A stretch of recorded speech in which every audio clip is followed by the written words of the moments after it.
Hello, and he looks like $1 billion. Welcome to Best of the Rest. My name is Chris Logan, and I am joined, as always, by what's left of my co-host, Andrew Williams. How you doing today, Andrew? Gee, a little too real there. Who knows what's left of me at this point? It looks good, like man. your torso, your head, and for some reason, your severed right hand. That was... I remember, not to jump too far ahead in this recording here, but I remember seeing this movie in theaters, and that was like my review, was just like, hey, we're able to save most of you. It's your upper body, and for some reason, just your right hand. Like, the fact that there's nothing organic from like his shoulder to his hand is like, why did they save that hand? Why? Was that so Why important? do that?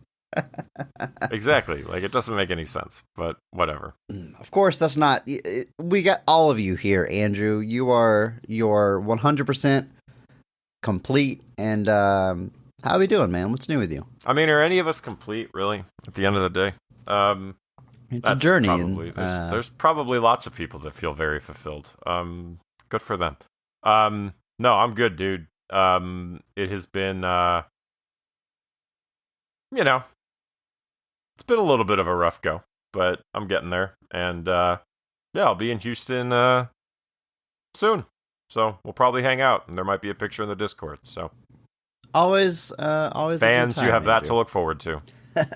A picture of us in the same room. We know you are clamoring for it. Yeah, man, I'm just excited, honestly, to jump into this movie.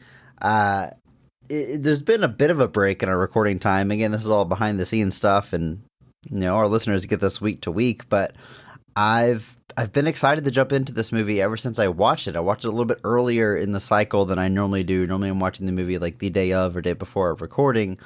But I've had a lot of time to marinate and sit with this one and appreciate this one, to be honest with you. Of course, what I'm talking about is the movie we're talking about today, because each week we take a second look at a film that was poorly received upon release and challenge ourselves to only talk about the things we like and what the movie does well. It is Sci-Fi Reboot Month, and this week we are talking the 2014 film RoboCop. Andrew, what is your history with this movie, the 2014 remake, as well as just RoboCop as a whole? Not familiar. Never seen it before. This is going to be so exciting to dive into it. I'm glad this was your introduction to this legendary screen I've character. actually got no familiarity with RoboCop. Had never actually heard of it. Definitely didn't talk about it any of the other times we've talked about Paul Verhoeven. He first showed up in WCW to, I think, help Sting, if I'm remembering correctly. I believe it was Capital Collision. And then Orion Pictures was like, we should build a movie around this guy. He's got something. There's something there. Why wouldn't you?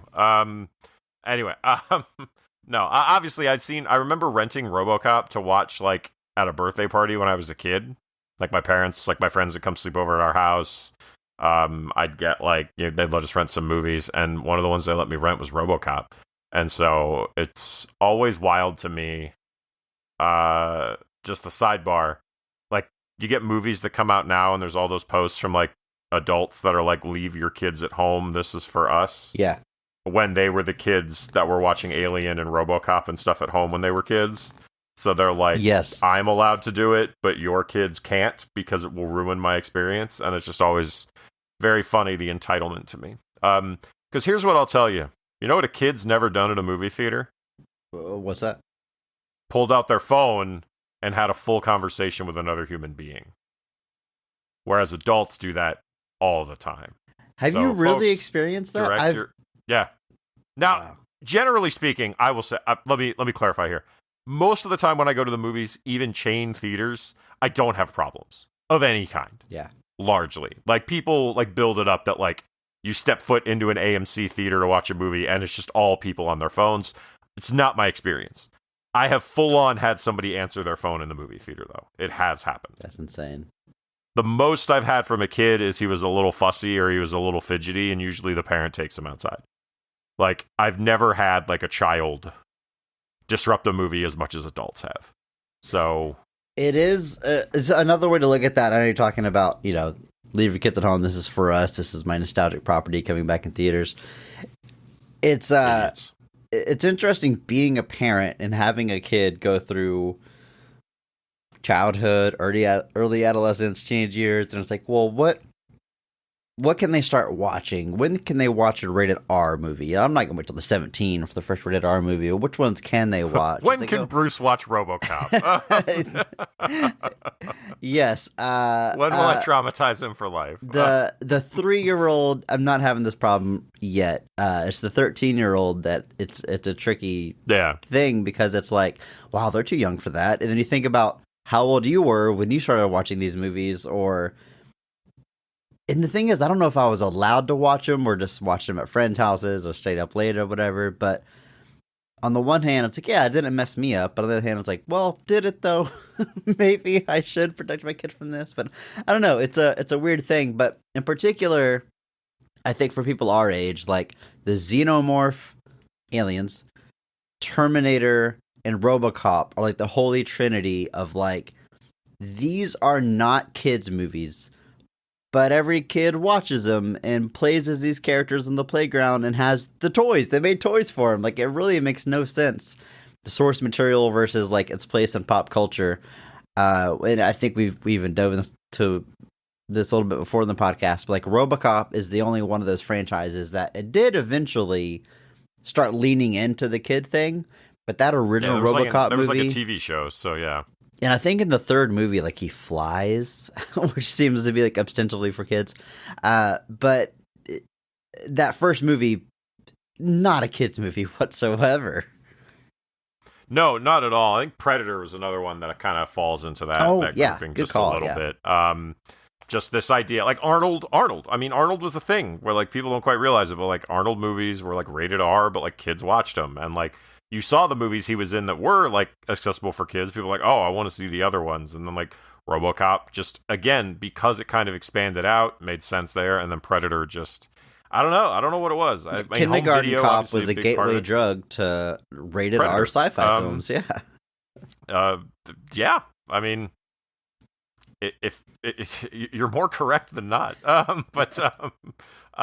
It's wild to look back at that though, and just kind of realize that, like, like I said, you know, people now, they're just like, I remember a lot when Deadpool was coming out. They're like, Deadpool, they were like, oh, you can't, your kids are going to come see Deadpool, the parents are going to complain, and then Fox is going to say, oh, we've got to tone this down because we're hurting it. Like, there was this genuine thought that, like, if parents brought kids to Deadpool because it was a quote unquote superhero movie, parents were going to ruin it for the rest of us by complaining, and Fox was going to, like, kibosh rated more R Deadpool movies. Yeah.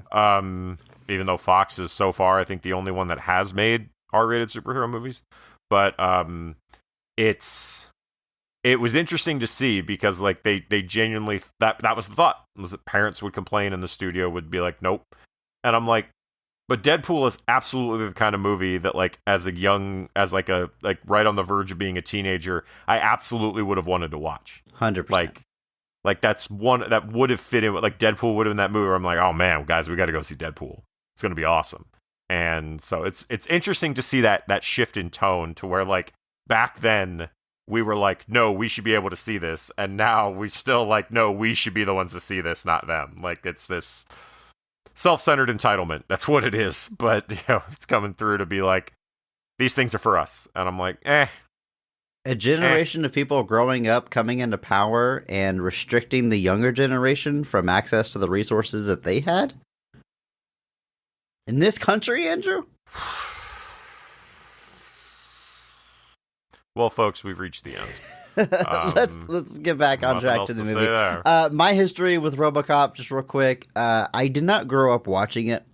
I grew up familiar with the property and the character. I legit think I was in high school by the time I actually watched the original RoboCop, like, full through, beginning to end. Loved it. I mean, this was, like, certainly the time I was really getting into film, and I, all the subtlety is not the right word, but all the the message of that movie, the what's the context I'm looking for here, Andrew? The subtext of the film, like the I just really appreciated, on the surface, it's like about this, but beneath it, it's actually a criticism of police states and consumerism in America. And I don't know, it was great. I mean, I was the right age to get into it, certainly is high school, but I do really love that original film. I don't think I ever watched the sequels, to be honest with you. Other than that, I played RoboCop versus the Terminator on SNES, and that's about my only RoboCop exposure until this movie came out.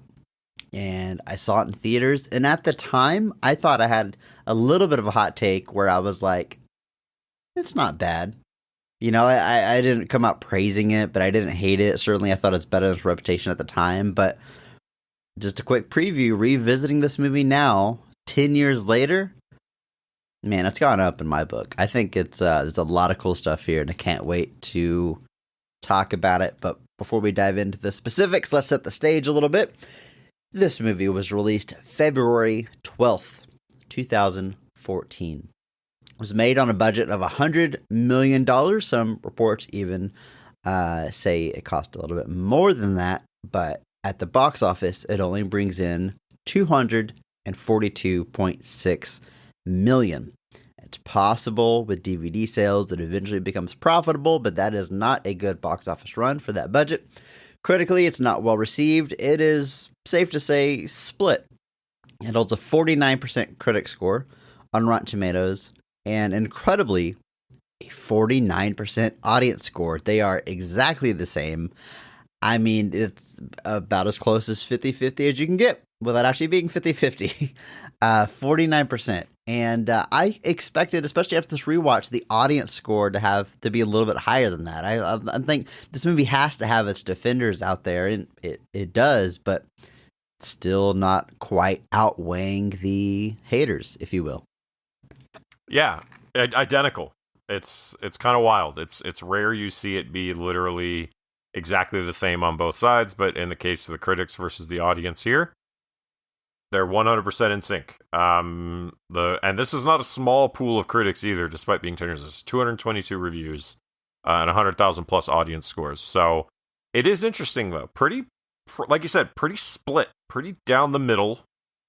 And yeah, it's interesting because generally, I feel like if you ask somebody about this movie, they would just a lot of dismissal. I feel like the general legacy of this movie was just kind of why. Don't bother watching it. Watch the original. Yeah, like similar to Day the Earth Stood Still or something like that. Where it's like, why are we doing this? What is the point of doing this? And ultimately, though, there is some, it's a little bit. We're out there. There's dozens of us. Taking a look at the creative team, very interesting up and down here. First off, we have Joshua Zedumer, who, honestly, their credits are pretty sparse. I think they're still making a name for themselves to this day. The biggest credit I could find outside of this movie was Patriots Day, that movie about the Boston Marathon bombing that came out a couple years after this, where he's not the sole writer. He's just another credited writer there. But working his way in the system, it seems like. But interestingly, oddly, the other two credited writers of this movie are Edward Neumeier and Michael Miner, the writers of the original RoboCop. I thought that was super interesting because it doesn't seem to be they're getting writing credit because they use so much of the original script, because one, they did not, and two, that's just not the case. They shopped this around. They had the property. They knew they wanted to make it. They brought a bunch of different writers in to give their pitch, but just ended up back in the hands of the writers of the original. And one of Edward Neumeier is also a co-writer on Starship Troopers, so a frequent collaborator of Paul Verhoeven, and then he kind of just like shepherds that franchise on after that, writes the sequels. I think he eventually takes over directing duties. They made like 4 of those, I think.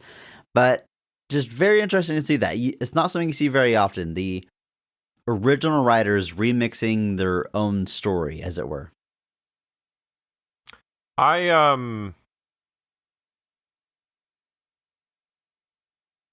Is that true? Because that's not that's not really what anything else indicates. That it very much is they got credit simply because they wrote that original script. Is that the case? They got written by credit because of the original script. I mean, there's also based on characters, yeah, but like, you know, the original movie. Yeah, I don't see anything that suggests they wrote a new script for this movie. Like, Neumeier is a producer, and he's very much like the shepherd of the whole franchise, but like, I don't see, I see when, you know, Zedemer got attached, but like, I don't see that they wrote like a new script for a reboot of RoboCop. I don't see that that's the case. I can't possibly see them getting full on writing credit. Like there's hardly dialogue reused in that first one. The entire plot points are changed. Like there's no way they get writing credit. Like story by and characters I get, but writing credit, you would see the original writers on every single remake then, right? Unless they just have insanely good agents. They got them credited as writers. I mean, it could also be an ownership type thing. I don't know. I really don't have any idea. But like, if something like, say, The Day the Earth Stood Still is just a work for hire script, and somebody just does that, and then yeah, he writes a new script. But like, I don't know. I don't see anything that suggests those two, Michael Miner and Edward Neumeier, wrote a new script for RoboCop that Joshua Zedemer then came in and did a rewrite on. Like, I don't quite see anything that suggests that's what happened. Other than the fact they have writing credits. Yes, because they wrote RoboCop. Then why don't we see original writers on every single remake, Andrew? I don't know, man. I can't tell you. I just told you I don't know. But like, first off, if you're going to have the original writers of RoboCop come in and write a reboot for a RoboCop script, why is Joshua Zedemer there at all? So you bring these guys in to reboot RoboCop, the creators of the writers of RoboCop, to bring it in and do it, and then you bring in some total unknown at this point to rewrite their script. I don't know. I just don't see anything that's like they pitched a reboot of RoboCop and wrote a whole new script. Yeah, I read through an interview and they're giving like their impressions of seeing the new movie for the first time. So I guess that would lean towards. Well, I'll say this then. Interesting way to credit the writers of this movie, and I've never seen that before. Neither have I. I also do like that Edward Neumeier and Michael Miner have writing credits on Anaconda's Hunt for the Blood Orchid, which is a standalone sequel to Anaconda. Maybe I have to watch it. I also found the choice of director very interesting. This movie's development was something that I followed, I won't say closely, but was definitely interested in and heard about for years before the movie finally comes out. And the biggest name I heard attached to it was Darren Aronofsky, who was responsible for, which I think at the time, Requiem for a Dream, Pi, maybe The Wrestler had come out. And I'm like, man, that would be a great pick, because I obviously at that time I wanted a gritty, grounded, dark RoboCop. Sounded like a cool way to take it. And certainly, I'm sure the direction he would have taken things. But he drops off the project. They rework it entirely. And it ends up in the hands of Jose Padilla, who is a Brazilian filmmaker. Looking at the filmography, nothing I'm familiar with because this is about his only Hollywood production. And he only has a few English language films. But he had some buzz around him for a movie called Elite Squad, as well as its sequel. And it was actually his pitch to work on RoboCop. He had a meeting with Sony, and he found out that they had the rights to this property. And he said, I would love to get my hands on that. Kind of calls his shot and makes his Hollywood debut. But again, you have such a huge property to put it in the hands of someone who's unknown to American audiences. Very interesting. A bit of a Alien Resurrection situation where they brought in a foreign director to take the helm of that massive franchise. But this is the only film I've seen of his. I want to see more, especially that Elite Squad movie that, again, got him so much cred in the business. Yeah, it's an interesting choice, but it's something that for a while there was pretty common with studios, still is common to basically bring in relative unknowns to kind of handle these things. I mean, the hallmark of the MCU there for a while was that you'd bring in have like an indie hit. Like an indie hit or even like a television director, kind of like, when Alan Taylor came into Thor the Dark World, he was known for like Game of Thrones or the Russo brothers doing Community. Like Colin Trevorrow doing Jurassic World he had done a little, I think, Safety Not Guaranteed. So like these people would do like a small film and then kind of get snapped up by the big studios to handle their franchises, which is not the worst thing in the world. It gave us some pretty great movies. He also has some directing credits on the Netflix show Narcos. So he's definitely got some stuff, but Elite Squad sounds interesting. So I definitely want to check that out. Yeah, it is interesting that he came in and called the shot too of like, I want to do RoboCop, because it feels like that's something that you could have very easily been like, nah, man. Yeah, this goes wrong. Like it could be the beginning and end of your career in the business. Yeah. So, but yeah, good on him. All right, Andrew, it's time we jump into this movie. As I said, I'm pretty excited to actually talk about this one. So we're going to do exactly that. Talk about all the best parts, all the positives, everything we like about the 2014 RoboCop. Are you ready? Yes.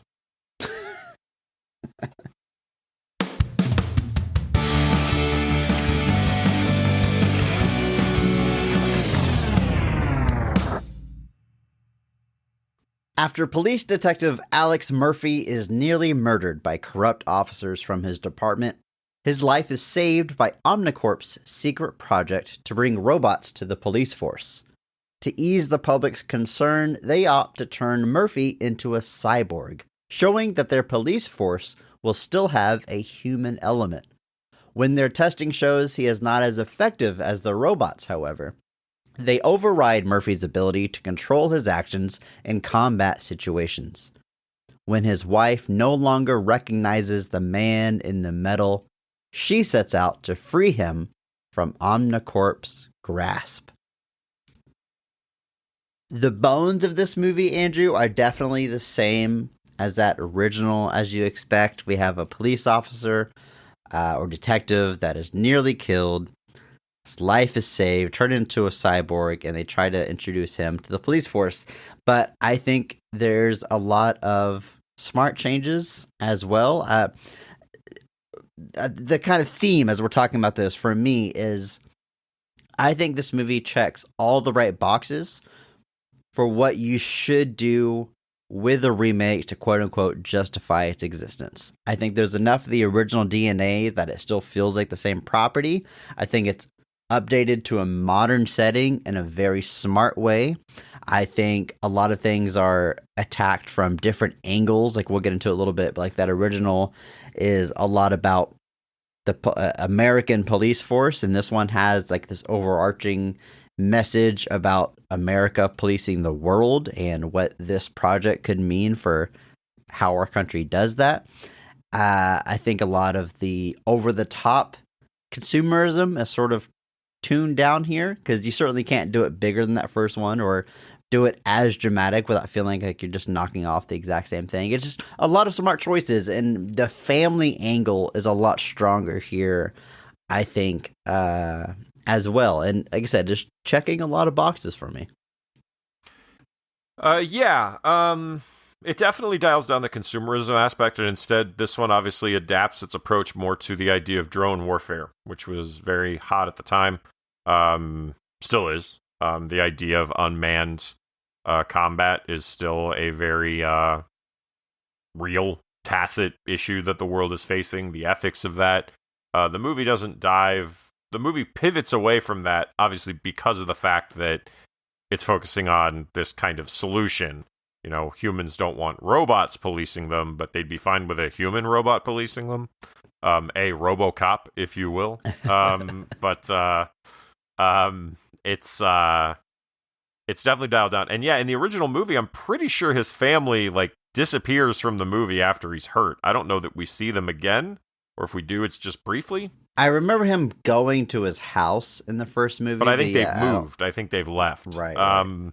And so with this one, and also in the original too, when he becomes RoboCop, he's got no memory of being Alex Murphy when he becomes RoboCop. There's a whole different motivation for why they kind of pick Alex Murphy to be RoboCop, or at least, obviously, it's not, the most noble of intentions in the original film, nor is it here. But he remembers everything in this one, and they end up dialing it down because it becomes a problem. But in this one, it's not really rediscovering who he is that's a driving force for RoboCop. It's overcoming the programming, basically, that's trying to turn him into a certain thing. So it's definitely got the bones, it's definitely got the DNA, but it shifts that focus away to, like I said, adding the drones in more so, and then kind of changing that family personal aspect of it as well, versus just kind of doing the exact same thing. Which, we talk about that with these things. If you're going to do it, try to find a slightly different way to do it. Don't just make the exact same movie. Because Gus Van Sant did that. And #PP, folks, it's not good. The amount of times we've referenced Gus Van Sant's Psycho in this podcast, it's pretty high. I wonder if we need to cover that. One day. Well, I don't know. I wonder if there are enough Hitchcock remakes to do that. There's certainly enough movies that have been called by Hitchcockian. Like, there's what's that Shia LaBeouf movie that's real Suburbia? Disturbia. Yeah. Where it's like, it's not technically a Rear Window remake, but it's Rear Window. There's probably enough in that sandbox. There's a Christopher Reeve Rear Window. Made for TV one, which is...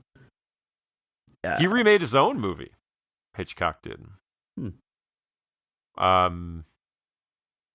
Yeah, I don't know. It's but Psycho is definitely an interesting one. There's been some, there might be some juice there. Just planning out more months now, well into 2025 at this point, folks. All right. Well, before we get into all the scenes of this film, we are, of course, going to talk about this cast, starting with the high point, the best casting, best performance of the movie, because every episode, we recognize one person who goes so far above and beyond the Call of Duty that they actually elevate the quality of the entire movie with their performance. And we recognize that person by giving them the Mark Strong Award. So, Andrew, kick us off. Who's getting a Mark Strong Award for RoboCop? This was a very tough decision. I want to stress that heavily, because there's a lot of people I really, really like in this movie, and I think there's actually a lot of people giving really good performances in this movie. But I am going to be going with, again, this may come as a shock to some of our viewers, but watching it, there was one person I really thought I had to give it to. I expected to give it to them, but ultimately, I'm going to be going with Gary Oldman as Dr. Dennett Norton. Oh, not where I thought you were going. Not where I thought you were going. I know you felt the pull of the Keaton, and I didn't know if it was going to pull you in entirely.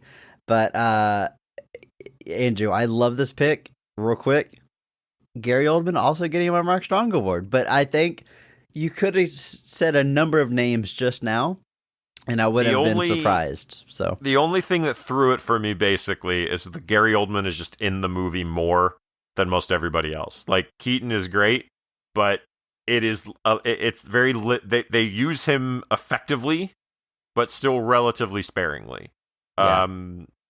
Samuel L. Jackson the same way. Even Jackie Earle Haley. Like, a lot of these guys, I think, are doing exactly what needs to be done. They're doing great stuff, but Gary Oldman is kind of this empathetic thread throughout the film. The kind of push against the kind of corporate, Michael Keaton.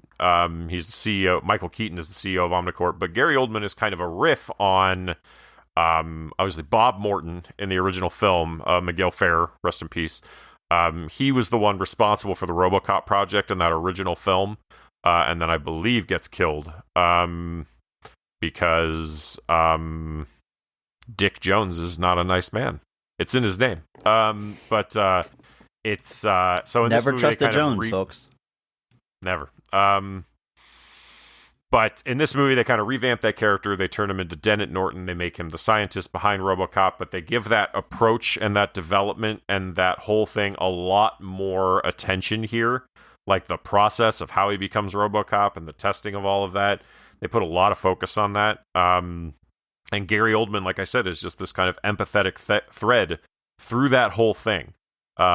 Where you can't really deny that he is essentially the emotional core of the movie. He's the one that's trying to kind of keep Alex intact against what kind of Raymond Sellers, Michael Keaton's character, is asking him to do, and then is ultimately the one that saves him towards the end when Keaton is basically going to off him. And so he's given a great performance. He bellows the name Alex a lot. Like there's like towards the end when he's like letting him free, he's just like screaming Alex repeatedly, and I'm just like, oh, all right. But he's clearly not listening to you, Gary Oldman. I don't know why you keep screaming this like it's gonna matter, but otherwise, yeah, I got to go with Gary Oldman. He is giving a fantastic performance here, in this relatively stacked cast. Yeah, I agree with everything you're saying there, and I think ultimately what tips the Mark Strong Award to Gary Oldman for me is I love his character's arc in this movie. Because he starts off as like seemingly the one person in Omnicorp that has a conscience or like has a heart, and like, hey, we got to consider what's the right for his family. And he is slowly but surely corrupted throughout this movie to the point where I'll get to it in scenes, but he says some truly like cold stuff at some point where he is like fully broken bad, as it were. And then there's, maybe a little bit of redemption at the end. We'll get there. But I was real fascinated with how he has this arc, but doesn't overplay his hand. He still, you can tell through Gary Oldman's performance that he always thinks he's in the right and he's noble and doing the right thing and isn't admitting to himself that he has succumbed to the corruption when he clearly has, which I think is just brilliant performance. And also Gary Oldman, incredible. I don't think we've talked about him on this podcast. Certainly haven't given him a Mark Strong Award. Amazing we made it this long. But I love the idea, Gary Oldman has this reputation, certainly in the 90s, for being, either like going way over the top and overacting or just completely losing himself in a character to the point where he's unrecognizable. Things like True Romance or Leon the Professional, The Fifth Element, like he looks different in every single role and he just goes so big. And then in the 2000s, about the time he plays Commissioner Gordon, I just feel like, wait, I can just grow a mustache and just be like a normal middle-aged man and still get all this attention, and I don't have to put on this makeup and go over the top. And he does things like, again, the Dark Knight trilogy, Tinker Tailor Soldier Spy, his role here in RoboCop, where he's just Gary Oldman. I feel like he's done his crazy stuff in his younger years, and now he can just be like just a really good actor without all the extra bells and whistles. Not a slight of those earlier performances at all. I love it all, but I just love this very clear line in his career where he just realized, he could just put it in this gear and get the job done and still be a fantastic actor. So yeah, I love him here. You're right. Him yelling Alex I would love to see a supercut of that. Certainly happens a lot, but it's the arc that his character takes that really sells me on this performance. But like you said, Andrew, up and down, great cast, great performances here. We look at Joel Kinnaman, who plays Alex Murphy this go around. I think this is fantastic casting because Joel Kinnaman, relatively unknown at the time as far as I can see. In fact, I didn't realize until like this rewatch that this is Rick Flag from the Suicide Squad movies. In both of those roles, I think this is gonna sound bad, and I'm sorry, but Joel Kinnaman is great casting for like generic white soldier guy, right? I mean, that's not as slight as his performance is, because I'm about to say how good it is, but he seems like all-American white meat babyface type guy, which I think is the right casting for a Rick Flag. And I think, again, that second movie does a lot more with his casting and performance.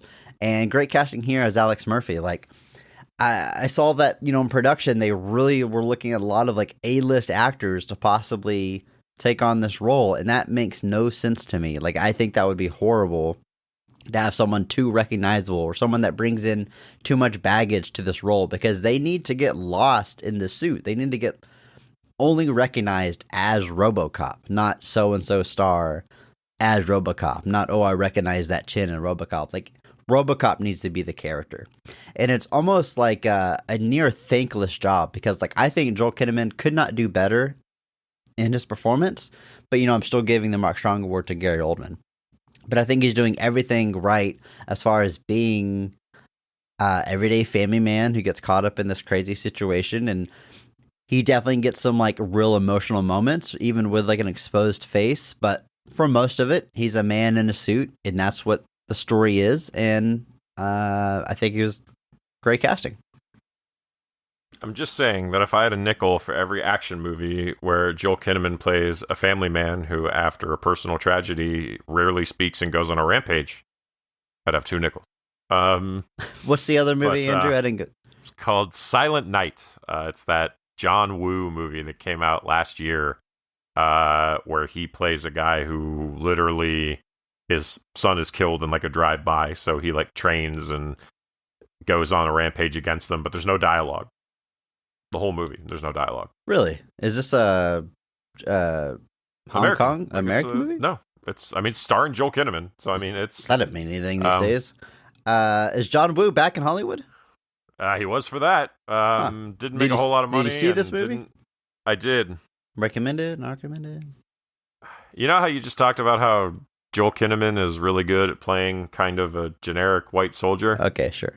You need a little bit more charisma for a movie where nobody talks. Okay, got it. So hashtag PP. That's the nice way I'll put that. I don't quite know that Joel Kinnaman was the right pick. That movie is a hard sell anyway, to do like a movie that's set in modern day but has no dialogue. But I don't know that Joel Kinnaman was quite the right pick for it. But anyway, I do agree with what you're saying about this, though. I think he is a really good pick for this. I think, like you said, the idea that they were going to cast, Tom Cruise, Johnny Depp, Keanu Reeves, or even like Michael Fassbender or Russell Crowe. Like I can't imagine Russell Crowe playing RoboCop. That sounds insane. Especially 2014. Yes, they're going to be pasting that face on a rope. Exactly. Yeah, maybe Gladiator. But yeah, he's a thick boy these days. And again, Joel Kinnaman, much like Peter Weller, like a relatively unknown who becomes synonymous with his character, both have like a slender build, which makes sense both for like being your everyday beat cop and also being fitting into a suit. Yeah, exactly. Without ending up being super bulky or, again, Russell Crowe in a RoboCop suit is the man's thick. Very funny. We're just gonna say it. And I will say that there's a couple of CGI sequences in this movie, admittedly, but RoboCop's in a suit. It is a man in a suit for most of this movie. I liked that a lot.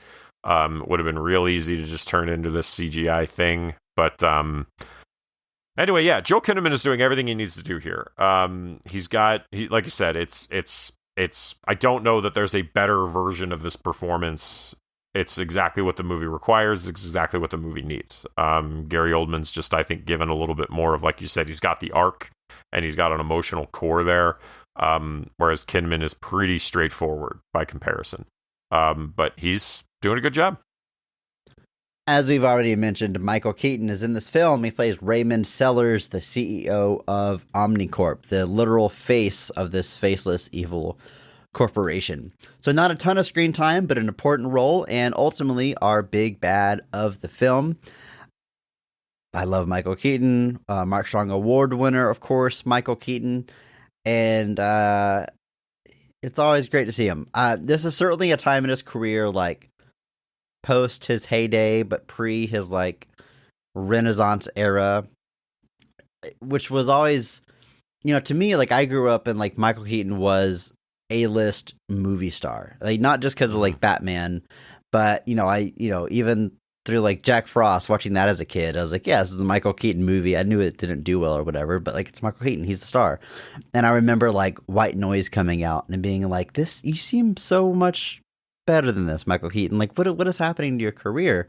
And I remember seeing this movie, and like, I don't think Michael Keaton was even like pushed very hard, like in the marketing. Like, it's not being sold on Michael Keaton, No. but he shows up in like this relatively minor part, and I'm like, wow, they got like, is this where Michael Keaton is now? Like being relegated to these like small supporting roles, and of course, like Birdman really helps bring the world back around. The same year. Crazy, right? Like, Birdman comes out the same year as RoboCop. But RoboCop comes out in February. Birdman comes out in August. Worth October noting that Birdman wasn't like a vehicle to get his career back. Like, it's a super low budget, that happened to blow up. In between those, Need for Speed. I did not know he was in that. Yeah, it is a... It's very, very interesting watching Michael Keaton's career, because like he just kind of fades away, and then he would kind of have these moments, but like you said, it's not like we're being sold that like Michael Keaton's this big deal now. Like, I remember White Noise, obviously Cars, we talked about him there, Chick Hicks. Yeah, but, I feel like his voice roles, because at the time I wasn't aware exactly of Toy Story and Cars, so like that was certainly, I'm sure, paying some bills during these lean times, but like I'm certain he's set for life after Batman. I think he's fine. I don't actually think he was struggling, don't get me wrong. But it's Birdman, and then like Spotlight, and then The Founder, that all kind of like really push that. Not because those movies seem to like, they pushed Michael Keaton as like a prestigious actor. Like, it's interesting because in the 80s, I mean, we talked about Michael Keaton a lot. We've probably had all these conversations already, but like in the 80s, he's funny. That's Michael Keaton. He's funny. He's Night Shift, Mr. Mom, Johnny Dangerously, Beetlejuice. I mean, those are comedy roles with comedy performances, and they're fantastic. He's absolutely great in every single one of them. And then you get Batman, which has still got some comedic edge. The charisma is used there, but like, it's Batman. It's still Batman. So he's still playing that a little bit straighter. And then after that, you get stuff like Pacific Heights, where he's actually the villain. And then you get One Good Cop, which is like a weird police drama. And then you get My Life, which I've still never watched and probably never will, because I don't think I can emotionally handle it. You even get stuff like The Paper, which is like a newspaper movie that's still kind of a comedy, but he's sort of a little bit more prestigious. And then it declines. It's like, after Batman, there's not a lot of hits. Multiplicity is still a comedy film. I love Multiplicity, though. So got to find a way to do that on this show. And movies with multiple Michael Keatons. I don't know that that's a thing. We just talked about Multiplicity four times, and we give a Mark Strong award to a different version of Michael Keaton each week. That would actually be the funniest part of that movie. Is like, I'm giving it to Michael Keaton specifically for his performance as 3. And then just stuff like Jackie Brown and Desperate Measures, and it's just it declines. I think the returns kind of disappear. He stops being like a bankable asset. And so in the late 90s, like Jack Frost, I think, is genuinely kind of one of his last kind of big attempts at like being like a vehicle for a family film. And then that's when stuff like White Noise and then the voice stuff starts coming in. And then, like I said, it's very much like RoboCop, Birdman, Spotlight, The Founder, and then ultimately like Spider-Man Homecoming, where everyone's just kind of reminded that, oh man, Michael Keaton rules. Which, here's the thing, folks. Michael Keaton always ruled. Always. He was always cool. Michael Keaton is always awesome. And that's really all I got to say about that. Even now, I mean, obviously The Flash, he's great in The Flash. Can't say too much else about it, but he's great in it. Stuff like Trial of the Chicago 7. I did just see a movie he actually directed called Knox Goes Away, which it's actually a little tough to watch because his character is developing like dementia throughout the movie. So you're just watching Michael Keaton like start to like mentally unwind in front of you. It's a little tough to watch. And then even Dope Sick, a television show he was just on. So Michael Keaton is great. And he's great here, to be clear. Like, he's the villain here, undoubtedly. Just real corporate shill. Just, I mean, he's not even a shill. He's the CEO of the corporation. He's the guy. And he has no problem basically sacrificing everything for the sake of the company, which he intends to do at the end of the movie with Alex. So, and Michael Keaton is perfect for that. And he gets a little overzealous and ultimately is undone by his own creation. Abby Cornish plays Clara Murphy, Alex's wife, and I think she's fantastic. I think the role is pretty well written. It is certainly a role we've seen a number of times, like the wife of the hero who's going through a thing and she's emotionally distraught. That's all there. But I think they do a good job not sidelining her, keeping her involved in the plot, keeping her on screen, keeping that story alive as he goes through what he's gone through in this movie. And she's given a lot of agency. I love that. At one point, Michael Keaton's character tries to essentially buy her out by her silence, and she's not taking his money. She holds on to her dignity. She metaphorically throws up a middle finger at this company. I think it's a well-written three-dimensional character, which isn't always the case in this type of role. So I think it was smart to really, as we mentioned earlier, build out this character and this kind of aspect of the RoboCop story. And I think this was excellent casting to get that done. Abby Cornish is great in everything I've seen her show up in. She's in 3 Billboards Outside Ebbing, Missouri, a few years after this. And also TV show I have not seen, but apparently she's on a number of episodes of Jack Ryan, which I've heard good things about. So still out there, still doing her thing, but I think she's fantastic here. Yeah, she kind of came up with Australian films, movies like Somersault, Candy, Bright Star, and then kind of jumps over to the Hollywood side. She's in Limitless, Sucker Punch, a couple of Martin McDonagh movies. She's in 3 Billboards, like you mentioned. She's also in 7 Psychopaths, which, again, very funny, and also weird because that's what he does. But yeah, I think this role is great, and I think she's particularly great in it. I do remember from a movie specifically called Limitless. I don't know if you remember that one, the Bradley Cooper super drug movie. Is that the movie where he's limitless? I hate you. I can't stand you. But yeah, she's fantastic. And like I said, I think the decision to kind of branch out this role and kind of give her more to do is a great move, and it also differentiates it from the film. From the original, rather. And she does a great job with that. I think she adds another emotional beat to it, another kind of tether trying to keep Alex kind of pulled to the real world, which is actually kind of, like I said, it's kind of the opposite. In the original film, it's very much RoboCop trying to bring himself back to the real world by remembering who he is. In this one, it's who he is being pulled away, and they're trying to pull him back, basically. And it makes for a much different dichotomy, and she is an excellent part of that. Jackie Earle Haley, another Mark Strong Award winner in this cast, plays Rick Maddox. And he is the person who is helping train RoboCop, but he is all about the drones and the actual robots. He doesn't believe in this experiment they're doing, trying to keep the human element. In fact, he is pretty antagonistic towards our hero, and I think this is excellent casting.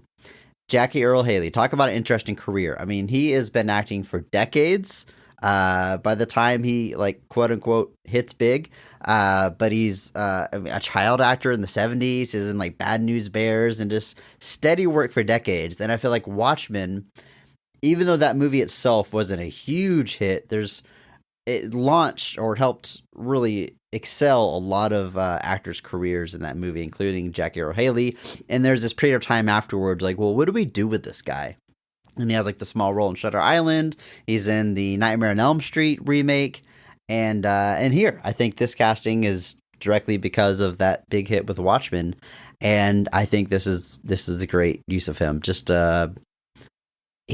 this dude he's got a look, Andrew. He's a distinct looking man that leans himself well to being a jerk, a bad guy, a henchman, someone that gives you the ick, a good antagonist for our hero. I think it's just fantastic casting. I think he's very funny. He gets to work in the a bit shoehorned line to buy that for $1. But I loved this performance. I thought it was a lot of fun, and again, spot on casting. Yeah, he's great. It seems odd because I feel like he just kind of also like doesn't like. I mean, I know he even had a bit part in Alita Battle Angel, which I'm sure we'll get to eventually. But I just feel like he should be doing more. That's all. I feel like this guy should be in more bigger stuff. I do. I feel like more the problem is like more bigger. Give him more big stuff. I feel like the problem is like, what exactly do you do with him? Because he's not. I don't know if he's a leading man. He's not your hero. Is he your main bad guy? I think maybe that would be a good use for him. But again, he's just worked so well as like a small bad guy because he is like small in stature. So he's like the henchman role. Like, yeah, I don't know. I agree with you. I feel like there should be like that big vehicle for him. But he's just, I guess Nightmare on Elm Street was kind of meant to be that, but like sure. it's didn't quite get there. Anyway, I agree. He's great. Little Children was a movie that came out in 2006. That was a big thing that kind of, I think, kind of set him as like an adult big time actor. He got nominated for an Academy Award for that one. Won a whole bunch of Critics Association awards for Best Supporting Actor for that. And that was kind of in the lead up to Watchmen. And then I actually remember he plays, I don't know if you've ever seen the Will Ferrell basketball comedy Semi-Pro. I have not. There's a gag in that movie that Jackie Earle Haley plays this like washout guy named Dukes who comes to all the games. So the premise of Semi-Pro is Jackie Moon, Will Ferrell, plays on a basketball team called the Flint Tropics, just joking about teams like the Los Angeles Lakers that are in Los Angeles where there's no lakes. Right. But it's the league they're in is collapsing and it's going to get folded into the NBA, but only the best teams are going to make it. So he's trying to turn it around and nobody comes to their games. So they have a contest where if you make the basket from half court, you get like $10,000 or you get a check for $10,000. And Jackie Earle Haley plays this strung out character who's clearly high almost all the time and hangs out at all these games. Makes the shot by accident, like doesn't try, just kind of like snaps away and shoots it, and Jackie Moon doesn't have the money to give him. So he gives him like the giant novelty check and tells him to try cashing that. So you've got Jackie Earle Haley with this giant check trying to cash it and nobody will take it. And for some reason, those images are just burned into my brain of Jackie Earle Haley trying to cash a giant check. And then he does Watchmen the next year, and that image just shattered completely. But yeah, he's great here. I think he is, he's the one that's like, I don't want humans in this. Humans get in the way. Humans make mistakes. Humans, they think too much. And yeah, he is not a fan of this. And then ultimately, thankfully, meets his end, and it's very satisfying. Michael K. Williams plays Jack Lewis. This is Alex's partner on the force and his other support system alongside his family, the one that wants the real Alex Murphy back and is on his side even when things start to go awry. Michael K. Williams, just RAP first and foremost, of course, but someone who just brought such instant credibility to his roles. You just believe him right away. And he's a cop here, whether he's a cop or a criminal. You just believe he's from this world that they are trying to sell you. Obviously, The Wire is his, probably most well-known role, but just a very effectively used character actor during his career. Alum of the show. We had a chance to talk about him briefly on our Ghostbusters 2016 episode. But it was good to see him here again. Just really good casting, really spot on casting in this movie. Because this is a character that's not going to get a lot of screen time, but it's still an important role. And I think having someone like Michael K. Williams with that instant believability and buy-in from the audience is very important. So credit to him and the charisma and gravitas he brings to roles. But or did again, R.I.P. Very tragic. But yeah, I loved seeing him here. Spot on casting. No notes. 100% agree. Michael K. Williams is great. He's great when he's serious. He's great when he's funny. Was great, I should say. Rest in peace. Very sad. But I also remember him he was in an episode of Community in one of the later seasons. He was recurring cast in season 3, I think. And he was the one that was be say things. He'd just say ridiculous things. Like he was on the inside and then got out, and now he's a teacher. And he would just be like, "Guys, what happened to Legos? It used to be so simple, and now it's so insane and ridiculous." Like just weird stuff like that. And he was great. I mean, just a legendary career. You can look at almost anything he did, and it is always great. So. Yes. Again, rest in peace to Michael K. Williams. It's a pretty extensive cast, Andrew. I don't know if we need to hit everyone, but a few kind of quick fires still we need to touch on. Jay Baruchel as Tom Pope, who's the marketing guy for Omnicorp. Like, anytime we see, like, pitches from Omnicorp, there's, like, a boardroom setting, and that's pretty much the only time you see him throwing his ideas out there. And every person in that room is, like, delivering really well in this very specific role that they have. Like, Gary Oldman's there giving us the science side. Michael Keaton's the CEO, kind of taking it all in and kind of guiding the ship. And Jay Baruchel's the one trying to sell it to the public. And he has like he's got the douchey beard, which is not quite a beard, not quite a 5 o'clock shadow. He's this skinny, nerdy-looking guy who seems really full of himself. Like, again, yeah, perfect casting. I really do like Jay Baruchel, like everything he shows up in, and I think this is something a little bit different. Usually he's playing more like straight comedy, but seeing him here in this role was something I haven't seen him play, but I think he did an excellent job. I agree. It's a small part, but every time he's on screen, he just plays so perfectly against all of the other stuff that's happening around him. So, yeah, great pick. Marion Jean-Baptiste is Karen Dean. She's the Detroit chief of police, who seems to be on the right side of things for most of this movie, and certainly seems in control of her squad, and is exposed to be corrupt towards the end of this film. And Marion is someone who's, again, been in this game for a long time, but seems to really be picking up steam these past few years here with her roles. And it was, I don't know, great to see her here. She brings a lot to this. Again, kind of a Michael K. Williams, the instant believability, as far as she seems like a no-nonsense chief. And to see her have this moment of vulnerability whenever she's found out was a nice twist of the character, but sound like a broken record at this point, but just excellent casting. Yep. Again, great. She brings a great, I mean, there is a sense of gravitas that comes to that role, and she's up to that task. She, like I said, comes off as somebody who's on Alex's side and just wants to make sure that he's doing things properly and trying to stay safe. And then again, we find out, nope, not so much. Samuel L. Jackson. Now, I mentioned I don't remember Michael Keaton being pushed in the marketing, but I remember Samuel L. Jackson from the marketing. I remember him being like a big name attached to this, which you see the movie and he has maybe 8 minutes of screen time, but probably less than that. Like, it is not a lot. We never see him like in the world. We see him like, assuming we're watching like his television show, and that's like the only time he ever appears. But I think this is excellent casting because, again, you have that little screen time. You need an actor who's going to bring a lot of outside buy-in, and Samuel Jackson certainly does that.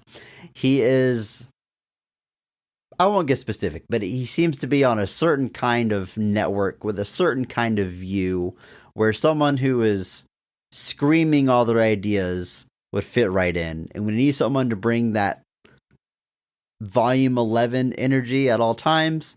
You could do a lot worse than Samuel L. Jackson. I really got a kick out of this role, even though like the character is someone I don't like. I think you can tell Samuel L. Jackson's having a lot of fun with it.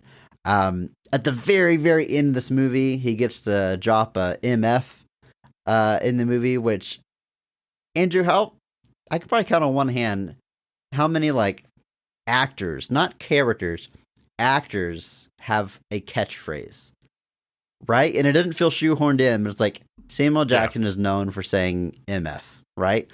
It's like Owen Wilson is maybe known for wow, but I feel like he doesn't really lean into it. That's just like his natural cadence that people have picked up on. But still, he doesn't need to be playing a character, because you have characters that have catchphrases like Ernest or whatever. They show up, Pee Wee Herman. They show up as that character and say something. But like for an actor to have it, maybe like the only other one I can think of is maybe like Matthew McConaughey saying "all right, all right, all right," which is really just one famous quote that he's attributed and then to. Everyone asks him to keep saying, yeah, exactly. But it's pretty impressive to have a career where, again, you, the actor, can be known for saying something. Yeah. I mean, he's doing his best, like Bill O'Reilly-esque impression here of just kind of like a semi fear-mongering television news guy.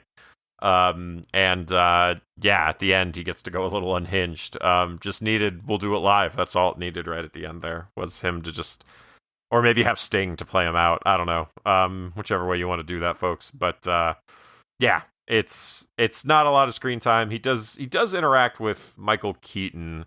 Michael Keaton, I guess, comes on his show at some point. With the senator. But otherwise, the senator's a hologram, though. Right. That he turns off as soon as he starts to make a point. Yeah.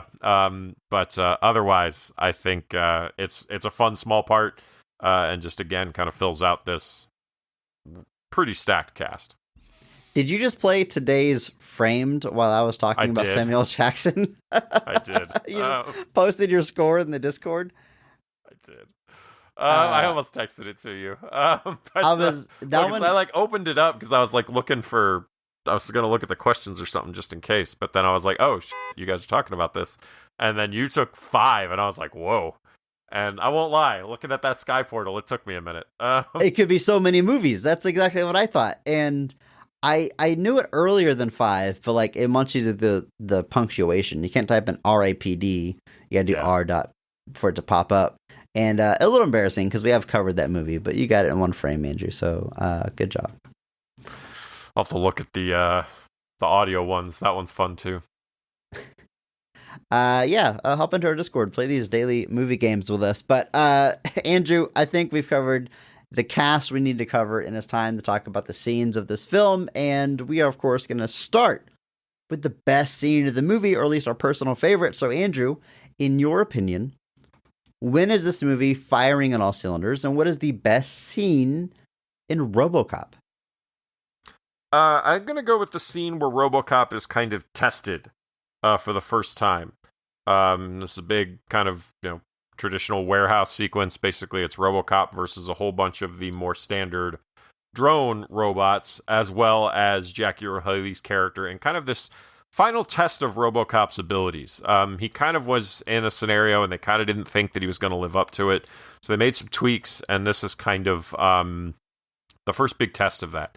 And I think it's interesting because you get a lot of action. You kind of see RoboCop kind of going full bore for the first time. You get him against these other robots. You kind of just seeing RoboCop just unhinged. Not unhinged, but just tactically attacking all these guys and getting to do all the cool RoboCop stuff. But in the background, we've got this conversation that I think is very telling. Because you got Michael Keaton watching this. You've got Gary Oldman commenting on it. And they have this conversation about what's happening when he's in this mode, when the visor goes down, basically. It's this discussion where basically the software is taking over, but Alex thinks that it's him in control. Right. So it's this very, very delicate balance where they're kind of illustrating that, Alex is not as in control of this as he probably thinks he is, and in some cases is not in control at all. The software just makes it think that it is. What he's doing, he's being led to believe is his choice. Yeah, it gives his brain the feedback that he decided. Yeah.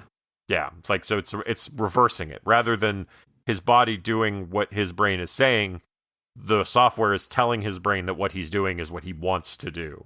And it's a pretty wild, telling moment where they're kind of setting up that we have the ability to essentially override Alex.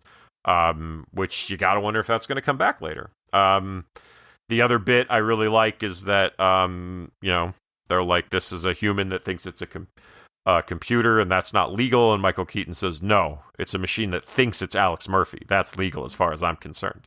So, again, just very telling, very, a lot of good foreshadowing there about what's going to come. If I had a YouTube channel, I would post 10 facts in RoboCop that you missed and point all of these things out and act like they're not obvious plot points to be used later. But I don't. Why are you so I wasting your won't. time with this podcast, Andrew? You've got 1 million views right there. I can't stand those videos. It's like, did you notice in this movie? It'd be like, it's like in Memento, the character makes tattoos of pertinent information. It's like, yes, it's literally the plot. Like a freeze frame, zoom in on the tattoo. Do you know John G murdered his wife?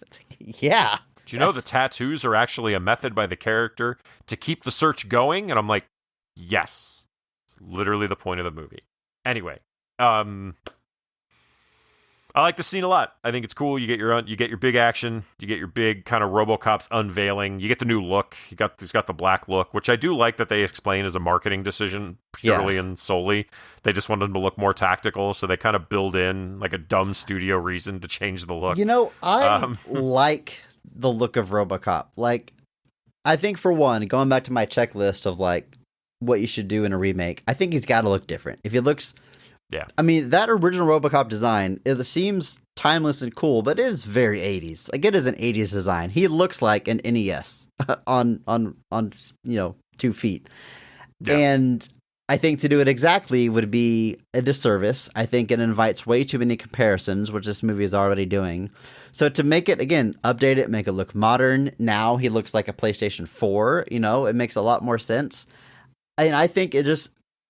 Outside of that, like, I think it just looks cool. Like, it's different and it's cool. But that is one thing that this movie got absolutely trashed for. Like, not just like fan feedback, but like critics were really crapping on this design, mostly in comparison to the original. But they were like, yeah, it just seems like too sleek and modern. Looks too much like Dark Knight, like sort of Batman-esque. And like, I guess I can see all that, but none of that is necessarily bad to me. And like I said, it's even got like a point made in the movie where like we're trying to sell this guy, make him look cool, make him look tactical. I don't know. It works for me. It works for me as a cool design and as this in-universe explanation. But the design of RoboCop here gets a thumbs up for me, especially the color scheme. The visor comes down and the red line kind of reminds me of Kit from Knight Rider, but the red line across his visor, it's awesome. It's cool. I like it a lot.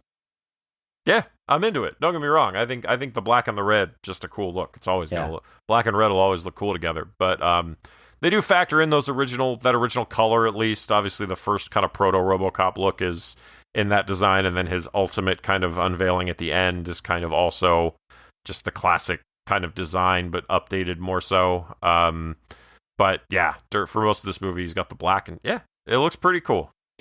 This is a great pick for favorite scene, Andrew, because we're getting obviously cool action. You've got to do that in a RoboCop movie, and this is a very 2014 type action sequence that's going to set it apart. But also, you have very important stuff happening plot-wise, so I think it's a good pick for best scene. And this is where Gary Oldman crosses his ethical line, because up until then, he's like in Alex Murphy's corner. He's concerned about Alex Murphy's wife. He wants to do the right thing, and he does not believe in like him not having control. But whenever they're under pressure to make this thing happen, he's the one that designs this system where in combat scenarios, he's not really in control. And you can tell by the way he's explaining it to like their legal department who's there. Because they're trying to get around this law where, there has to be a human element. The way he's explaining it, you can tell he's like convincing himself that he's still legal. Alex Murphy's there. He's in there. He's making decisions. But in combat scenarios, the software takes over and tells him he's making decisions, but then it goes right back to him. Like he's selling himself, but he's clearly crossed a line. And it's not overplayed by Gary Oldman. You don't see him like bury his head in his hand or look too pained. Like his choice to like the character is convincing himself that it's okay. Why he's my Mark Strong Award winner. And this is again that first big something's not right with this doctor. He's changing scenes because this is not okay. Right? I mean, like, no, it's funny watching this movie, and the same thing happened to that original RoboCop movie. Like the opening of this film, just to jump a little bit before I get to my favorite scene, it shows unmanned robots, like not cyborgs, but actual robots, drone robots in the Middle East. I can't remember if it tells us an exact country or if it's just trying to be like where we're at war at the time. But in the Middle East, taking out threats. And it shows like this, we kind of get a brief story of the other side where this young man is going out after his father. He's holding a weapon. He's trying to fight back because this foreign force is just invading their country and taking away their rights and forcing people to stop on the street so they can check them out. And it sees he has a weapon, so it says he's a threat and like blasts him away on national TV.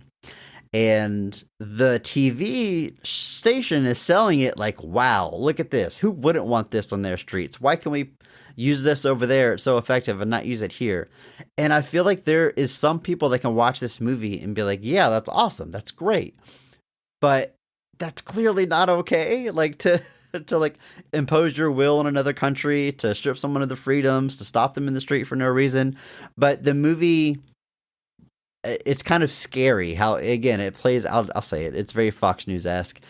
And we know there's people that watch these things and aren't appalled by it. And it's just, it's a scary thing. It just reminds me a lot of like the people that watch the original RoboCop and don't get the anti-cop message. Like even RoboCop having a statue in Detroit is pretty funny to me because, like, yeah, he's a legendary screen character. He's from Detroit. I can get having that pride, but what he represents, I'm not sure everyone that likes that statue understands that, you know? It would be like deifying the first president by putting him on the dollar bill. Just kind of defeats the whole point. Can you imagine? Could you imagine?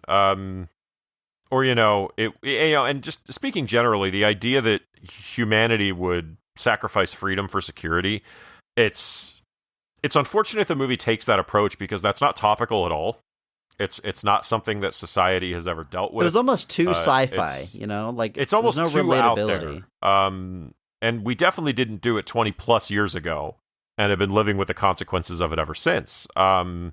So hopefully if they do this approach again, they find something a little bit more relevant, but it's definitely unfortunate that they chose something that has never happened and is not at all a concern amongst current society. But anyway. to peel back the snark a little bit, it is a different approach than the original RoboCop. Like it's a different 100%. criticism, which I think is, again, going back to my checklist. That's what you want to do with a remake. Yeah, absolutely. Shake it up a bit. Andrew, for my favorite scene, I'm having a little bit of trouble here because I like this movie a lot. I'm gonna jump to like what's leading to our finale, our last big action scene where he goes to Omnicorp's headquarters. He has to break in because he's trying to track down Michael Keaton's character.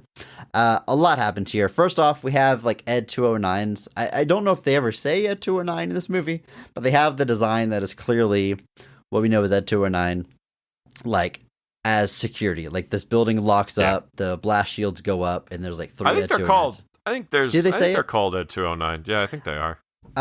He rides his motorcycle and like launches himself inside through a window. This fight is so cool. The way he hides underneath one of them as he's shooting out the other ones, it's just real smart.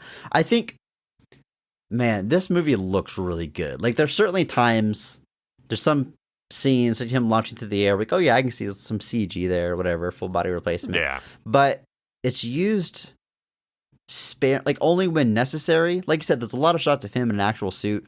Dude, anytime he's on the motorcycle is money. That looks so good because that is a man in a suit on a motorcycle flying through these streets. I love all of those shots. And I love the big action stuff. Like you have things like where like he loses an arm and he gets all beat up and stuff, and like there's special effects happening here, but it all just feels so tactile because of that marriage of like practicality. Honestly, this period of time from like 2012 to 2016 might be like the high point of visual effects for me. This is like The Amazing Spider-Man 2, which I've praised so much. Ghostbusters 2016. I think we just reached a really cool look for visual effects here. Whereas after that time point, we get to like an extreme examples like Ant-Man and Quantumania, where it's like nothing but CG on the screen. But there's a lot more of that. The entire scene is CG. Like everything is CG as a cost-saving measure, not necessarily for just practicality, because CG is so good we can do that. I think something is lost there. I'm sorry, I'm not trying to go off on a tangent, but 2012 to 2016 is this beautiful middle ground between the early 2000s Daredevil, Spider-Man, full CG replacement that looks janky, and the modern way of everything is CG. This great middle ground where like the technology is there to make things look awesome. Filmmakers are using practicality when they can to sell that believability, and the end result is just some really, really good looking action scenes and visual effects. It's highlighted really well here in this action scene, which is why I'm picking it. I love him taking out the Ed 209s. He gets his big face off with Jackie Earle Haley, where Jackie Earle Haley is explaining that there's something in his program where he can't shoot friendlies. I forget what they call them, red tags. Yeah, they wear like a wristband that has like a red thing on it, and that makes them like untargetable. They kind of explain it at the beginning when the reporter is in whichever country that was. And it's a version of the fourth Prime Directive from the original where he couldn't hurt OCP employees. Yeah. Just a version of that, yeah. It's good. Michael K. Williams gets his hero moment where he takes them out because he's a human and he can shoot whoever he wants. And then it leads to our final face-off with Michael Keaton, which I'll consider a new scene. It's all in my favorite scene there. But just a really great-looking big action climax to this film. There's a lot like in this movie. There's plenty more scenes I'm going to talk about, but I'm going to stick my best scene flag in this scene right here. I think this is a good pick. It's kind of, again, we're seeing RoboCop kind of unleashed. Yeah, talking about CG, I don't know what it was, but I think it was this mix, like you said, of practical plus CG. Even something like Fury Road, which comes out in 14. People love to be like, look at the result of practical effects. And it's not that Fury Road isn't using practical effects. It's just using CG well. And you don't notice it's CG, which I think is the key. You've got these movies that are coming out that are a mix of practical and CG, but they're also having the time to use that CG and make it look good and put in the effort right. Whereas now, you've got something like Ant-Man and Quantumania that's got a release that's whole production window is probably less than a year, and that means that it's a marathon to the finish line, and stuff just isn't going to look as good. And I'm not faulting the CG artists when you're put up against a deadline that's unachievable, and you have to meet it. Otherwise, they're just going to go use somebody else. You've got these kind of limitations that are being put on you, and the result is things that don't look as good. And it's unfortunate. And hopefully the pendulum swings back the other way, because they deserve better than this. They are the lifeblood of movies these days, and they're not paid like it, and they're not given the respect they deserve. Robert Downey Jr. is the star of several Marvel movies, but without the effects crew behind those, do those movies look nearly as good? Are they as successful if they look half as bad? Yeah, I mean, you can argue, like, think about how big of a character Thanos is. And yes, Josh Brolin's on set, but, like, think about who's really bringing that character to life. It's a team effort. Are we giving people credit the entire CG group that creates Thanos probably didn't make a tenth of what Josh Brolin did to play Thanos. Crazy. And that's unfortunate. Anyway, great scene, great pick. You like seeing Jackie Earle Haley meet his get his just desserts, and yeah, it's satisfying. Jackie Earle Haley does the classic thing of, like, he's tormenting him instead of just killing him. Classic villain move. Yep. Costume. And also made a note that RoboCop gets the classic Spider-Man mask tear. Like in every Spider-Man movie, like he loses like half his mask. You can see his eye for emoting in the big action scenes. Same thing happens here. Half his visor gets cracked, so you can see like his eyeball during these emotional scenes at the end. And I want to finish. We've been talking about Gary Oldman, our Mark Strong Award winner, and I talked about his character's arc. And in your favorite scene, we talked about how he really starts to cross that ethical line. He goes full on corrupt towards the end, the final act of this movie, where Michael Keaton decides how they're going to get out of this problem. RoboCop is no longer under their control, seemingly. He's solving his own murder. He's going to start tracking them down. He's going to figure things out. So his solution is to kill RoboCop, make him a martyr, and then that will lead to their ultimate plan of having full-on robot police force. And he lays this plan out like in the boardroom, like with the marketing people and legal people, and someone asks about Gary Oldman's character, and he's going to go talk to him one-on-one. And whenever Michael Keaton is telling Gary Oldman his plan, we're going to kill RoboCop, he thinks about it, he pauses for a long time, and says, I want that family taken care of beyond their wildest dreams. We owe them that. And I want full funding and a new staff. Like, he is on board with killing RoboCop. And again, he's convincing himself he's doing the right thing. Like, well, let's take care of the family. Let's give them millions of dollars. We owe them that. We're killing the husband and father. We owe them money. And by the way, I want my project funded and I want a new staff. Like, he is full on corrupt at this point. Like, I've turned on the character completely. I, liked this guy and his relationship with RoboCop throughout this movie. And now, like, I'm like, dude, you're garbage. Great job, Gary Oldman, playing this, but like, he totally loses. Yeah, but what does he immediately go and do? What does he immediately go and do? Well, he starts getting. Michael Keaton tries to kill him, and in his desperation, he releases RoboCop only because he's about to get gunned down. He wakes RoboCop up. He's like, "They're here to kill us. They're here to kill us. Stop them." He only does that to save his own skin. And it's too little too late. He tells RoboCop the plan, what's going to happen, and he sends him on his way. But he's only doing that out of desperation. Alex! Alex! To me, that does not redeem him. He is just cowardly and pathetic at that point. And then there's one final scene where we see a quick shot and I think a newspaper headline where he testifies in front of the court and he spills the beans on the whole project, and he finally does the right thing, and that's just like enough redemption so that I'm okay with him being in the final scene unveiling RoboCop's new suit. Like, okay, I guess you can stick around because you finally did the right thing and helped bring Omnicorp down. But yeah, he is full on corrupt whenever he goes along with the plan to kill RoboCop, and again only reverts his position when his own life is at stake. Yeah. He also goes and gets Michael K. Williams' character to help RoboCop. He's the one that goes to the police station. Whose side are you on, Andrew? I'm on the side of... I don't know.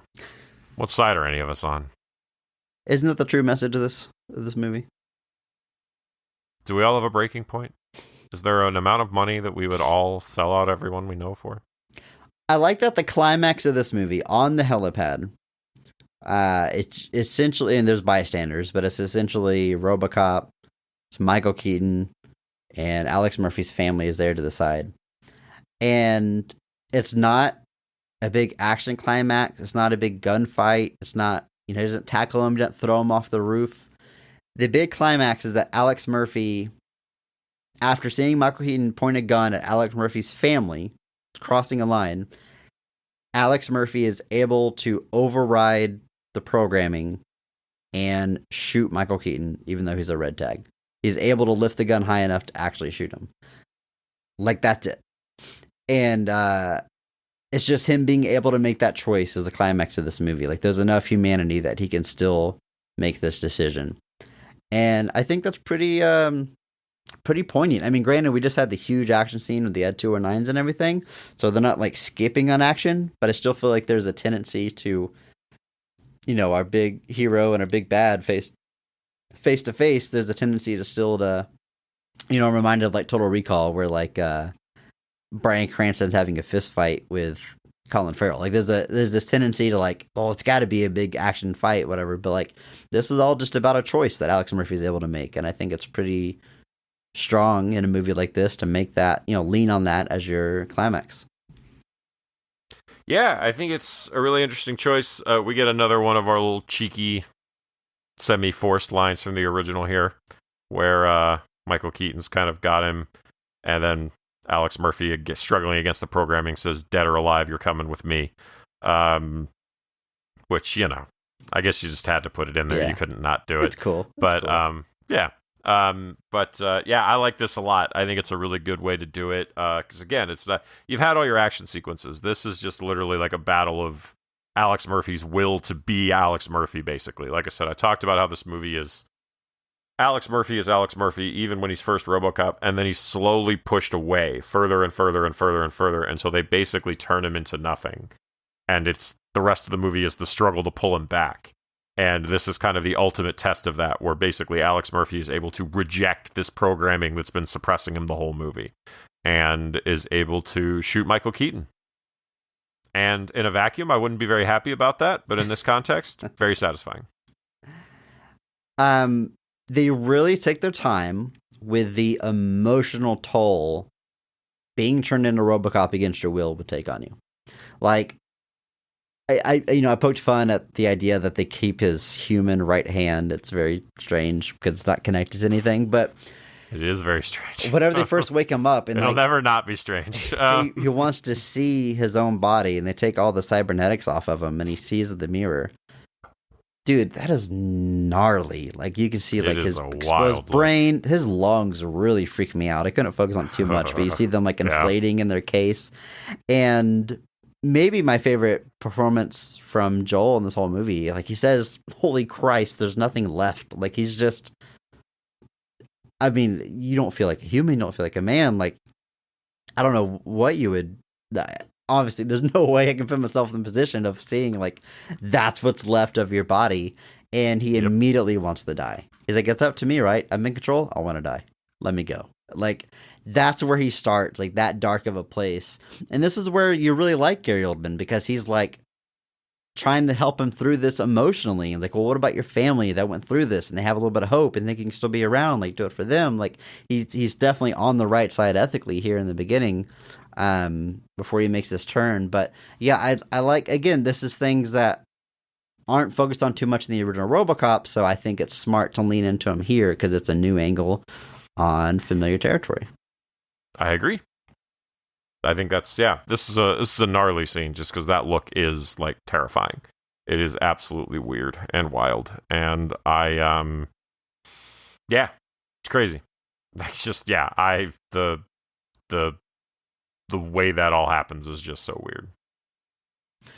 One of my notes is just warehouse fight, which is a line you can throw to so many action movies. Like, I think of, like, Batman versus Superman. Like, the Batman warehouse fight is just, I'm sure I picked that as my favorite scene. It's just, I've watched that scene like in isolation. Like, you drop your hero into a warehouse full of bad guys and let him go.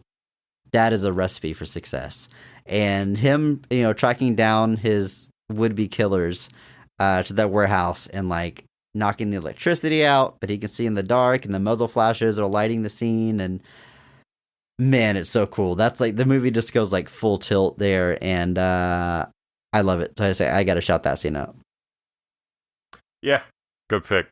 And another great subversion is that first movie. Famously, Alex Murphy is brutally shot to death. Like, I'm curious what the number. He's shot like 30 times. Like, it's just, there's like just a group of guys just unloading on him, and it lasts for so long, and it's one of the most infamous scenes of that movie. And in this movie, you see it coming. His car alarm's going off. He's walking out the door. He's going to get killed, but is it going to be a drive-by? Like, what's going to happen? Boom, car explodes and he's dead or near death. And I think it's so smart. Again, you're not doing the big shootout again. It's not even guns involved. It's a car explosion, and it's immediate this time versus long and drawn out. Because you're not going to top that original. You can't just shoot him up for even longer. So to change that completely, I thought was another really smart change. Yeah, I think, because again, the scene of him dying in the original is like uncomfortable. 100%. Like, it is tough to watch. And here they just make it real quick, real fast. Because part of, again, the point of the original RoboCop is him reclaiming his humanity, and finding the people that did that to him is such a big part of that. In this movie,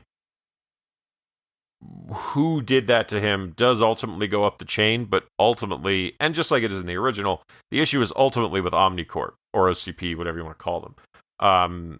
In this movie, the vendetta with, like, the gunrunner or whoever his name is, Valen or whatever his name is played down pretty significantly, and he's basically just a goon, which is all Boddicker is in the original too. They're all goons, but in the original, going after that gang is a big part of him reclaiming his humanity, whereas in this one, him solving his own murder is part of how he overrides the programming. So it's used for different methods, with a similar result. Andrew, I mean, there's more scenes I could talk about. I like a lot of this movie. A lot of my notes are just like, the scene looks really cool, the shot is really cool, the special effects are really good. I mean, like I said, I was a little surprised to see even the audience score was as low as it was revisiting this movie. And I've got to say, I think if there was, an alternate world where the original RoboCop never existed, and this was our introduction to the concept of RoboCop. This was the first time we saw this movie. It wasn't a remake. This was an original film called RoboCop. I think the reception would be tremendously better. I think it'll get way more credit for its message, for being deeper than a generic action movie, for having social commentary. I think it would get a lot of credit that it doesn't get because it's a remake. So it takes away so much of its, you're just doing the clever thing the first movie already did. And I know this hypothetical situation isn't fair because this is a remake. It does have a starting point it's building off of. But still, I don't feel that way about all of the sci-fi reboots we talked about this month. I think a lot of movies we talked about this month, even if the original didn't exist, the new one would still have problems that would cause it to have the reception it does, more or less. But I think this one, a lot of the criticism is just in relation to that first movie, and maybe that's fair, maybe it's not, but I think it stands on its own much more than its reputation would have you believe. I think it's a great movie. Is it better or worse than the original? That question's kind of irrelevant to me. I just think this on its own is a good movie. And even I love the original. I still love watching this one to see a different take, modern special effects. I think it's delivering, again, I'll use the phrase one more time, checking a lot of boxes that I want to see in a remake where it justifies its existence and is a good time. I agree. It is better than its reputation would suggest. The joke I texted you, #PP, is this is by no means the worst movie with RoboCop in the title. Yeah, 100%. By any comparison. And it is always, it's kind of like the discourse about the new Crow movie coming out. There's a lot of people talking about this new Crow movie and, how it compares to the Brandon Lee one. And obviously the tragedy of Brandon Lee is pretty inexplicably tied to the Crow movie. To the point that I think that movie has become his entire legacy, to the point that people don't touch it because it's Brandon Lee's legacy. Yeah, let him have this. But there's 3 really bad sequels to The Crow already. That's so true. And so now this new one's coming out, and I guess it's because it's supposed to be Eric Draven again, so we're kind of all back to it. But I was like, we've already taken that franchise to the depths of direct-to-video hell, whatever you want to call it. Is this really going to be that much worse than anything those guys did? And the answer is no. It's not. By no means is it. And, but it's always wild to me that, RoboCop's kind of treated some of those why did you mess with RoboCop? I was they already messed with it twice and made an animated series for kids and did a whole bunch of other stuff. It's kind of this idea that they're why can't they just leave it alone? And I'm they have never left it alone. Yeah. It's please don't touch this. They've been touching it for 30 years. It's come on, guys. That's it's such a good it's point. not hard. Yeah, that's a great comparison because I'm always afraid Crow's a great movie. I'm gonna get on this podcast and be on a soapbox and sound super altruistic and judge everyone else. I have certainly I hear about a Crow remake and I'm I have the same hesitations, but it's not going to take anything away from the original. Will always be Brandon Lee's movie. It's not going to be forgotten about. If anything, good or bad, wow, it's going to bring people more eyes to that original project anyway. So that's just important perspective. Dead or alive, I'm watching the original Crow. But it's It is. It's interesting to me. I mean, and I get it. There's an attachment. I know The Crow is a very significant thing for a lot of people. But yeah, we already made some really terrible sequels to it. And if those didn't ruin it, this won't either.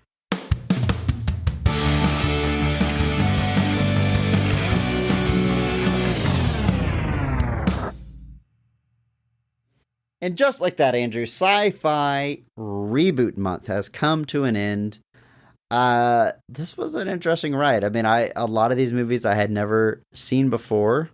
Some I told myself I would never see, but this was an interesting. And most you'll never see again. Hashtag PP. I mean, yeah, it's probably true, but I had a good time revisiting. Again, remakes are interesting to talk about because what makes a good remake? How do you choose what to remake? How many different ways are there to attach it to attack the same material? It's interesting. I'm sure we will cover remakes in one way or another again in a future month of our podcast, but it won't be next month, Andrew, because the month of July, we are talking about Saturday Night Live, specifically SNL movies.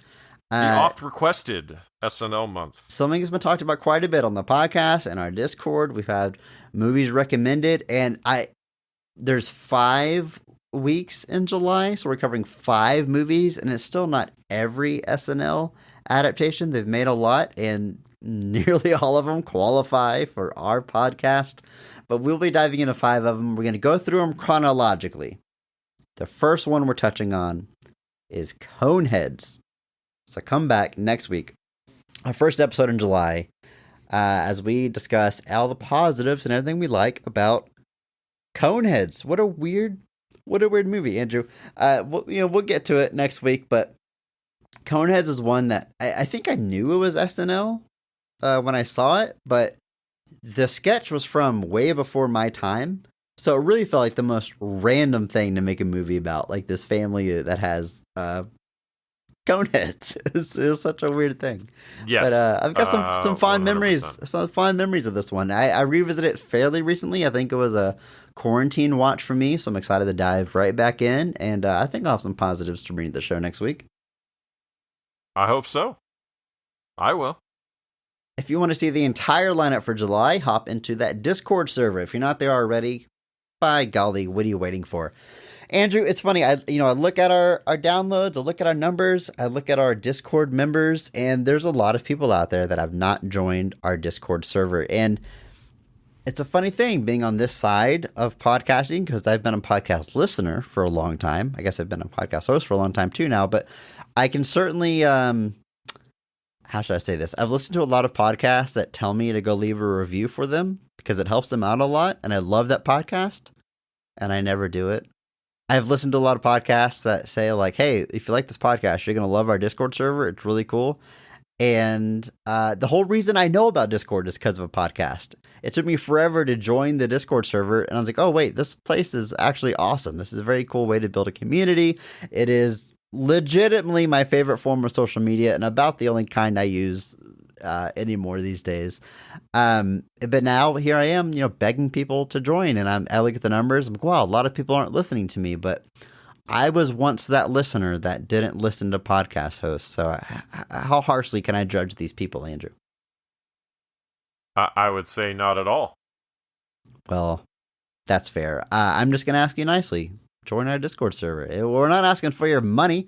It doesn't cost anything. Just join the community. It's a good time. You can play along with the daily movie game that Andrew sometimes plays while we're recording an episode. You can talk about movies we've covered or anything else. There's topics for, channels for gaming and whatever. And you can leave us some positive thoughts on upcoming episodes. So you see a movie that we're going to cover, there's a channel where you can write in with your positive thoughts, your Mark Strong Award winner, and we will recognize that on that episode when we cover that movie. So it's a lot of fun, great way to interact with the podcast, cool place to hang out. Please, I'm not judging, I'm just asking nicely. Hit that link in the show notes. I know you've never looked at our show notes before. I get it. I've been there, but I'm asking you to please do it now. We would certainly appreciate it. I think you would get a lot out of it. And that's it. That's enough begging. come back next week. SNL month kicks off in July. Coneheads, be there. And until then, just remember that maybe not every movie is great. But all movies have greatness. Thank you to Mark Benavides for singing our theme song. You can check him out on Instagram at NotThatMarkAnthony. And thanks to Mitch for the music. Follow him on Twitter at I'm the Biggie Boy. And check our show notes for the SoundCloud link. Check out our store on TeePublic for some best of the rest merch. And if you enjoyed this episode, please share it with a friend. That is the only way that we grow. Follow us on social media at BOTRcast. Thank you.